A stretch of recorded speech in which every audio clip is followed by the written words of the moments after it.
안녕하세요. 서기민요.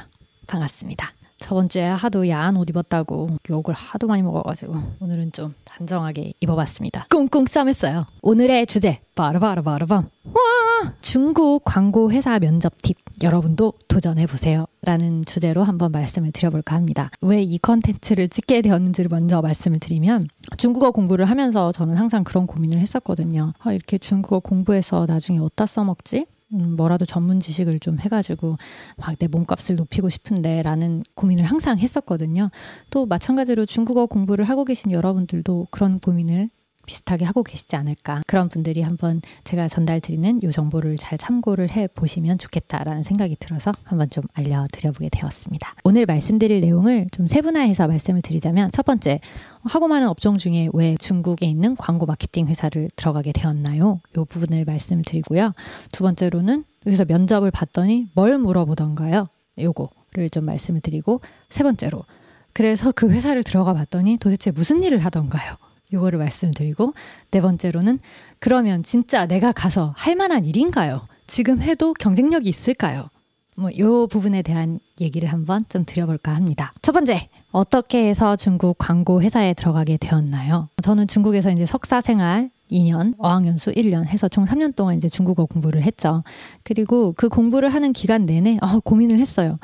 중국어에서 뭐 벌어먹고 살아야 되지? 제 전공이 이제 기업 관리, 경영학과 나왔거든요. 상경 계열은 항상 다 이런 고민을 할 것 같아요. 뭐 전문적인 자격증을 취득을 해봐야 될까? 근데 또 중국까지 갔는데 자격증 따겠다고 한국을 다시 유턴을 해서 돌아와가지고 또 그 자격증 따고 다시 중국으로 나간다? 이게 좀 뭐가 시간 순서가 맞지 않는 거예요. 이미 중국에서 이제 막 한창 물 올랐을 때 뭔가 중국에서 회사 생활을 해보고 싶다라는 생각이 저는 일단 좀 되게 컸거든요. 그래서 네 가지를 놓고 고민을 했어요. 첫 번째로는 상경 계열을 좀 특화시킬 만한 전공 분야여야 될 것이고, 두 번째로는 한국과 중국을 계속적으로 왔다 갔다 할 수 있으면서 지속 발전 가능한 산업군을 모색을 해야겠다라는 생각이 있었고, 세 번째로는 내가 재밌게 할 수 있는 거가 뭐가 있지? 그리고 네 번째로는 그 중에 내가 잘할 수 있는 게 뭐가 있지? 요 네 가지를 가지고 계속 머리를 굴렸던 것 같아요. 그래서 저는 결론적으로 내린 답이 중국에서 온라인 광고 마케팅을 한번 해보자. 저는 이렇게 결론을 내렸던 거죠. 그래서 그 전에 뭐 관련된 서적도 많이 읽고 관련된 정보도 많이 서칭을 했어요. 마케터가 무슨 일을 하는 사람인 건지, 기획은 도대체 어떻게 해야 되는 건지, 촘촘하게 잘하기 위해서는 어떠한 논리적인 뇌구조를 가져야 하는지, 그걸 하면서 나쁜 점은 뭐가 있는지, 좋은 점은 뭐가 있는지, 이런 것들을 계속 좀 서칭을 해봤던 것 같아요. 그래서 결론적으로는 광고 업종 한번 해보고 싶다 라는 생각을 해서 그 회사에 이제 지원을 하게 됐죠. 회사는 어떻게 알게 되었나요? 라는 점에 있어서는 제가 당시에 중국에서 이제 스터디 모임을 했었어요. 그래서 그 스터디 모임을 이끌어 주시던 선생님이 계셨는데 이러이러한 회사에서 지금 광고 마케터를 뽑고 있네요. 한번 지원을 해보는 건 어때요? 라고 이제 정보를 알려주셨어요. 그래서 이제 원서 쓰고 그 회사에다가 이제 원서를 제출을 했죠. 그 회사 정보는, 그런 채용 공고는 북경 유학생 모임이라는 다음에 있는 카페가 있어요. 제가 그 카페에 관련된 건 아무것도 없는데요. 거기에 채용 공고들이 많이 올라와요. 이상한 회사 정보도 많이 올라오고 또 정말 괜찮은 회사 정보도 많이 올라오고, 그걸 걸러서 볼 줄은 알아야 되는데, 아무튼 그 회사 정보가 거기도 이제 계속 올라오고 있다는 점. 네. 그래서 저는 그 회사에 이제 면접을 봤죠. 그래서 이제 두 번째 면접 보러 갔더니 어떤 질문을 하던가요? 이제 요거에 대해서 얘기를 드려볼게요. 저는 한국에서 광고 관련된 경력이 1도 없었어요. 전 노래하던 사람이었거든요. 그래서 이력서에다가도 쓸 말이 없었겠죠. 그냥 제가 과거에 했었던 노래 관련된 경력 이런 것들만 쭉 썼어요. 공부는 어디서 했고 이제 아무튼 이런 것만 썼죠. 그리고 중국 유학 가가지고 이제 저 열심히 공부한 그런 것들 좀 이제 막 자랑뽕 거부감 들지 않는 수준에 있어서 이제 약간 좀 자랑질하면서 썼죠. 근데 그게 다니까 광고 경력이 아무것도 없는 사람한테 광고 관련된 질문을 당연히 물어보지는 않죠. 그래서 약간 좀 뗀뗀하던 찰나에 제가 역질문을 많이 했어요. 이 광고 회사는 어떠한 업력을 가졌습니까? 그리고 지금 회사가 목표하고자 하는 바는 무엇입니까? 지금 고객군은 어떻게 됩니까? 그래서 실제적으로 하시는 업무들은 어떠한 프로세스를 거쳐 진행을 하고 있습니까? 어떻게 보면 사전조사를 당연히 네가 하고 왔어야지 뭐 이럴 수도 있는 부분이잖아요. 그렇게 버릇없거나 혹은 예의 없지 않게끔 잘 돌려서 이제 여쭤봤죠. 여쭤봤더니 이제 좀 좋게 잘 대답을 해주시더라고요. 그래서 저는 그 대답을 듣고 이제 그 회사가 하고자 하는 업무 스타일에 맞춰서 내가 잘할 수 있는 부분들을 파내서 막 어필을 했죠. 그러니까 대기업 위주로 이제 고객과 커뮤니케이션을 진행을 하고 그 회사에서 원하는 광고 서비스가 어떤 것인지 그런 것들을 잘 추려내서 뭐 제안서 쓰고 이제 고객과 소통하면서 실제적으로 중국에서 광고 마케팅 대행 업무를 해주는 거죠. 그러면서 이제 보고서 쓰고 계속적으로 의견 조율해 가면서 우리가 세웠던 KPI를 달성해 가는 그 과정들 이런 것들을 잘 관리해주고 중국 내부에서 이제 중국 직원들하고 잘 협업하면서 실제 업무 진행하고 뭐 이런 것들이었어요. 그래서 뭐 저는 원래부터 계획 짜는 걸 좋아하는 사람입니다. 사실 저는 계획 짜는 걸 되게 좋아하거든요. 계획 짜는 거 좋아하고 기획을 해가지고 진행하는 거를 좋아합니다. 그런 것들을 잘 해서 뭐 어떠한 것들을 해왔었고 그리고 과거에는 제가 이런 것들을 기획을 했었는데 나름의 기획력이 좀 부족을 해서 그런 것들에 되게 아쉬움이 많이 남았습니다. 그래서 그런 것들을 좀 더 잘 해보고 싶은 생각이 들었고 잘 해나가기 위해서는 어떠한 것들을 해야 된다라는 생각이 들었어요. 뭐 이런 식으로 제가 과거 경험을 좀 빗대어서 포장을 해서 잘 말을 했죠. 화기애애한 분위기가 좀 조성이 되니까 기억에 남았던 질문은 딱 2가지 하셨어요. 하고 많은 업종 중에서 왜 광고가 하고 싶어요? 라는 질문을 저한테 하셨고 중국에 얼마나 있을 거예요? 요거 질문을 딱 하셨어요. 이게 사실 어떻게 보면 되게 뻔한 대답을 유도하는 질문 같기도 하지만 가장 중요한 질문이기도 하잖아요.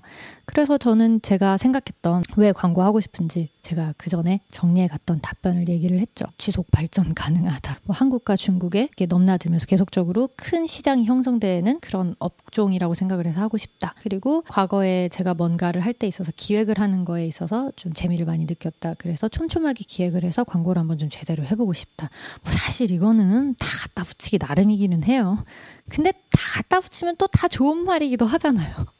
그래서 그렇게 어필을 했어요. 제가 그때 면접 봤을 때 34살? 뭐 이랬거든요. 그래서 나이도 먹을 만큼 먹어가지고 사람들이랑 이제 의사소통도 잘해요. 협업도 잘합니다. 그러면서 이제 과거에 이제 제가 해왔었던 협업의 결과물들 뭐 어떻게 진행을 했는지 그러면서 뭐 제 단점도 얘기하고 장점도 얘기하고 단점을 얘기하는 듯 하지만 결과적으로는 제 장점을 막 얘기하고 있고 이제 막 그렇게 얘기를 막 했죠. 중국에 오래 있을 거냐. 회사 입장에서는 이게 되게 중요한 부분이에요. 마음에 안 들면 잘라버리고 다른 사람 쓸 수 있지 않아? 라는 생각을 가지는 사람들도 있을 텐데요. 그 적합한 인재를 찾기가 어렵거든요. 왜냐면 2년 동안 손발을 짝짝 잘 맞춰놨는데 휙 가버린다라고 하면 회사는 또 그만한 인력을 어디서 또 찾아야 되는 거잖아요. 그렇게 되면 회사 입장에서 봤을 때도 오래 다녀주는 직원이 땡큐인 거기 때문에 특히나 중국에서는 또 한국으로 휙 가버리게 되면 손실이잖아요. 그래서 좀 중국에서 오래 체류하면서 중국에서 이제 장기적으로 발전할 수 있는 사람을 선호하기 때문에 이 질문을 해주셨던 것 같아요. 근데 저는 어떻게 보니까 2년 2개월 다니고 한국에 와 있는 그런 상황이 됐네요. 근데 중국 회사에서 저 사직서 내고 올 때 그랬어요. 저 지금 한국 가고 싶어서 한국 가는데 또 중국 오고 싶을 수도 있다고. 중국 오고 싶을 때 다시 면접 볼 테니까 회사에서 그때 인력 채용 필요하면 저 좀 뽑아달라고. 그러니까 또 좋게 진짜로 오고 싶으면 오라고. 이제 그런 말씀을 기분 좋게 잘 해주셨는데 중국에서는 항상 인재에 목말라 하고 또 장기적으로 손발을 맞출 수 있는 직원들에 대한 니즈가 항상 있기 때문에 장기적으로 중국에 체류하면서 발전하려고 하는 의지를 가진 사람을 항상 원한다는 거. 그런 질문을 물어봤다는 거. 자, 3번째. 그 회사를 들어가 보니까 실제적으로 광고 마케터는 어떠한 일을 하던가요? 네. 엑셀이랑 PPT를 정말 미친 듯이 해요. 진짜로 PPT랑 엑셀을 미친 듯이 합니다, 여러분. 나 PPT랑 엑셀 좀 잘 하는데 도전해 보실 만한 것 같아요. 뭐 물론 마케팅에 적합화된 그런 엑셀과 그런 PPT 양식이라는 것들이 어느 정도는 좀 있지만 잘하시는 분들은 또 금방 잘 배우실 거잖아요. 그리고 창의적인 것도 정말 많이 필요로 하고요. 고객사랑 이제 커뮤니케이션을 하고 오잖아요. 그러면 그런 사항들을 정리해서 이제 제안서 PPT로 만들죠. 그래서 막 이렇게 해가지고 엄청 가독성 있게 핵심 내용 탁탁탁탁 들어오게 이제 PPT 잘 만들고 PPT를 잘 만든 다음에는 이제 고객사한테 보내겠죠. 그럼 고객사가 또 이런 거 좀 넣어주시고요. 이런 거 빼주시고요. 이런 건 좀 맞지 않는 것 같아요. 그럼 또 PPT 막 열심히 고쳐요. 그래서 광고 마케팅 따는 거죠. 마케팅 따서 뭐 6개월, 1년 뭐 이런 식으로 이제 집행을 하겠죠. 또 이제 마케팅 돌리면서 각각의 플랫폼별로 이제 어떤 특성들이 또 다 다를 거잖아요. 거기에 최적화된 어떤 컨텐츠 제작해야 될 거고, 결과적으로는 클릭률 높이고 유입량을 증대를 시키는 거죠. 광고주의 상품이라든지 온라인 서비스라든지 이런 걸 사람들한테 쫙 뿌려가지고 인지도 상승하게 하고, 뭐 매출을 일으켜야 되는 부분이라면 매출을 신장시키게 하고, 뭐 이러는 게 결국은 광고의 목적이잖아요. 그런 것들 이제 진행을 해 나가면서 관련된 수치들 플랫폼에서 쭉 나오잖아요. 그런 수치들 엑셀로 미친 듯이 이제 정리를 해야 되는 거죠. 그 안에 있어서 어떤 규칙이라든지 이런 것들 찾아내가지고 더 개선시키려고 효율화 작업하고 이런 것들을 진행을 하죠. 네. 갑자기 든 건데 제 상사가 엑셀이랑 PPT를 미친 듯이 잘하는 거예요. 그래가지고 업무도 또 엄청 빨리 하시고, 그래가지고 제가 그거 보면서 내가 저 수준까지 도달하기 전에는 이 회사를 때려치지 않을 거야. 뭐 그런 생각을 하면서 했던 기억이 나네요. 정말 많이 배웠어요. 제 상사가 이 컨텐츠를 봐야 되는 건데. 아무튼 제 상사가 지금 부사장님 되셨거든요. 승진하셔가지고. 네, 말이 딴 데로 샜는데요. 아무튼 마케팅 회사 가면 PPT랑 엑셀은 끝발나게 하신다는 거. 주간 보고 월간 보고 뭐 연도 보고 뭐 이런 식으로 나가죠. 분기 보고도 있고, 분기별로는 각각의 중국의 어떤 이슈들 같은 거 모아가지고 이제 또 한번 트렌드 보고서 뭐 이런 것들도 전달을 했고요. 이제 그런 식으로 하면서 중국 시장 관련된 동태 조사도 하고, 직접적으로 마케팅 돌리면서 그런 효율들 어떻게 나오고 있는지 개선하기 위해서 어떠한 작업들을 하는지 뭐 이런 것들을 하는 거죠. 광고주랑 직접적으로 소통하고, 광고주랑 소통한 그 내용을 회사 내부에다가 전달을 해가지고 업무 분장해서 업무 전체 총괄하고, 그렇게 하면서 전체적인 모든 것들을 총괄하는 역할을 했어요.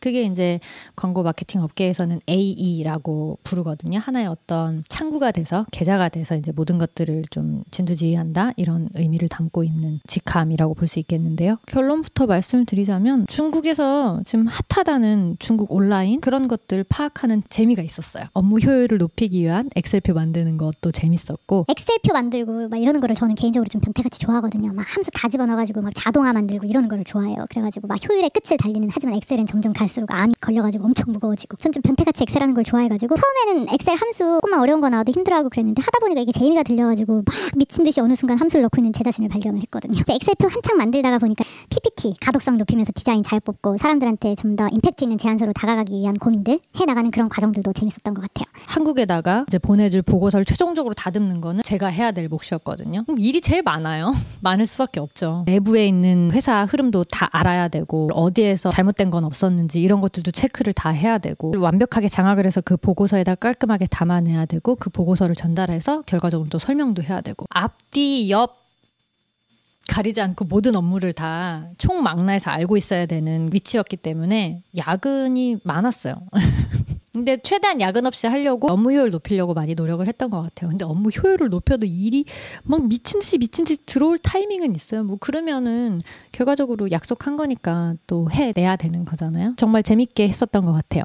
그래서 저는 되게 버릇없을 수 있는데, 나한테 야근 시키지 말라고, 내가 알아서 업무 조정해서 할 거라고 막 이러면서 혼자서 막 야근하고 있고 뭐 이랬어요. 어떻게 보면 좀 싫어할 수 있을 만한 스타일인가? 아무튼 그래서 결론이 뭔데, 재밌어요. 재밌는 일이에요. 재밌는 일이고, 컨텐츠 막 이렇게 아이디어 내가지고 어떠한 문구를 하면 사람들이 후킹을 잘할 수 있을까, 이런 거 고민하는 재미도 있었고요. 엑셀, PPT 점점 도구들을 만지는 내 실력이 상승하는 그런 느낌도 재밌었고요. 2년이라는 그 시간이 지나면서 중국 각 플랫폼들, 그 플랫폼들을 어떻게 활용하는지에 대한 토론 지식이 쌓여지는 재미도 있었고요. 또 그런 것들을 고객한테 어떻게 설득하고 어떻게 하면 신뢰감 있는 서비스를 제공할 건지, 이런 거에 대한 고민을 하는 것도 굉장히 재밌었던 것 같습니다. 그리고 한국 사람한테는 한국말로 얘기하고, 또 중국 직원들한테는 중국말로 얘기하고, 또 중국 클라이언트한테는 또 중국말로 얘기하고, 언어 배운 보람도 굉장히 많이 느꼈던 것 같아요.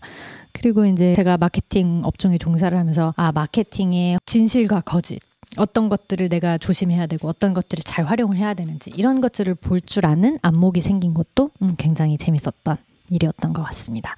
자, 그래서 이제 네 번째 얘기를 한번 드려볼게요. 자, 앞으로도 이 일은 도전할 만하다고 생각을 하는가? Yes or no? 네, 저는 도전할 만하다고 생각을 합니다. 첫 번째로 틈새 시장 여러분들 좋아하시죠? 여기에 인재풀이 그렇게 많지 않아요. 한국에서 어떤 한 전문 분야에 대한 지식을 전문적으로 가지고 계신 분들 많죠. 그런데 그 전문적인 지식을 가지고 있으면서 괜찮은 중국어 실력까지 가진 사람을 한번 찾아보세요. 그 교집합이 많을까요? 그렇게 생각보다 많지 않아요. 광고 마케터 중에 중국말을 정말 잘하는 사람. 그래서 중국 광고 마케팅에 대한 지식이 많은 사람. 정말 중국 현지 실정을 잘 아는 사람. 이라고 이렇게 또 다시 추리면 그게 결코 범위가 넓지 않거든요. 저는 면접을 보고 들어갔잖아요.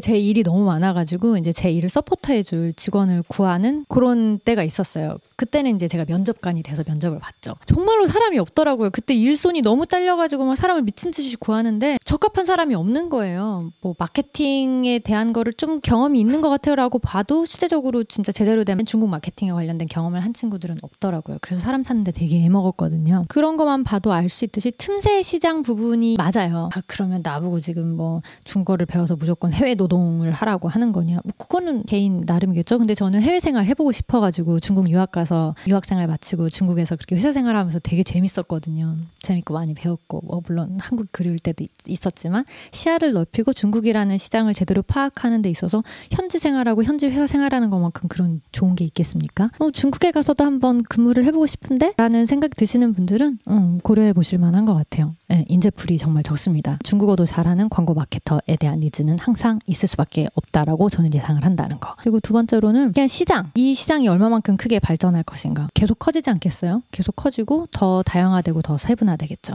그럴수록 또 이제 가면 갈수록 더 전문화된 쪽으로 이제 쪼개질 거라고 생각을 하거든요. 예를 들어 뭐 SNS 관련된 거를 좀 특화해서 잘하는 사람, 특히 중국 마케터 중에서도. 그리고 또 뭐가 있을까요? 배너 광고를 위주로 해서 잘 돌리는 사람. 그리고 SNS 중에서도 예를 들어 웨이보 쪽에 특화된 사람, 웨이신에 특화된 사람. 뭐 물론 지금도 나눠지죠, 당연히. 그런데 한국어를 할 줄 알면서 중국어도 할 줄 알면서 중국 마케팅을 잘 할 줄 아는 사람 중에 또 그걸 그렇게 세분화해서 전문적으로까지는 글쎄요, 아직까지는 그렇게 자세하게 나뉘어진 것 같은 느낌은 안 들어요. 왜냐면 중국말도 할 줄 알고 한국말도 할 줄 알고 중국 플랫폼을 모든 거를 다 익숙한 그런 사람조차도 없잖아요. 그렇기 때문에 가면 갈수록 더 전문화되고 세분화되고 한국과 중국 간의 온라인 교역액이라든지 이런 것들도 더 확장이 많이 될 가능성도 여지가 있잖아요. 그럼 그런 게 늘어남에 따라서 그만큼 자신들의 상품 서비스를 더 잘 하려고 하는 중국 업체들도 많아질 거고 한국 업체들도 더 많아질 거라고 생각이 들거든요. 시장의 지속적인 발전 가능성이라든지 인재풀이라든지 이런 걸 봤을 때도 꽤 도전할 만한 그런 업종이라고 생각을 합니다. 재밌어요. 재밌고 그리고 마케팅 회사가 되게 젊어요. 젊고 수평적이고 그래서 되게 좋았습니다. 막 그렇게 위계질서 막 하면서 막 쓰잘데기 없이 군기 잡고 이러는 분위기가 전혀 아니었어요. 그런 수평적인 분위기가 많이 조성이 되어 있어서 되게 좋았던 것 같아요. 요약을 하자면 광고업계에 관심이 있으신 분이라면 중국에서 광고 마케터 A가 되는 거 그런 변화 도전을 해보시는 것도 꽤 괜찮은 선택이 될 수 있겠다라는 생각을 한번 말씀을 드려봅니다. 저는 해서 재밌게 잘 했거든요. 그거 하고 왔더니 정말 써먹을 때가 많아요. 전에도 다른 영상에서 말씀드렸다시피 언어라는 거는 그냥 어떤 한 도구에 불과하다라고 말씀드렸잖아요. 저는 지금 마케팅이라는 거에 좀 한정을 해서 여러분들께 말씀을 드렸는데요. 마케팅뿐만이 아니라 뭐가 됐든 다른 전문적인 지식 하나를 입히게 되면 이 중국어를 배우신 그 역량이 훨씬 더 증대돼서 전문가적인 역량을 키우시는데 훨씬 더 도움을 많이 받으실 수 있을 거라고 생각이 듭니다. 오늘도 영상 봐주셔서 감사하고요. 저는 다음번 컨텐츠로 다시 또 인사드리도록 하겠습니다. 감사합니다. 원한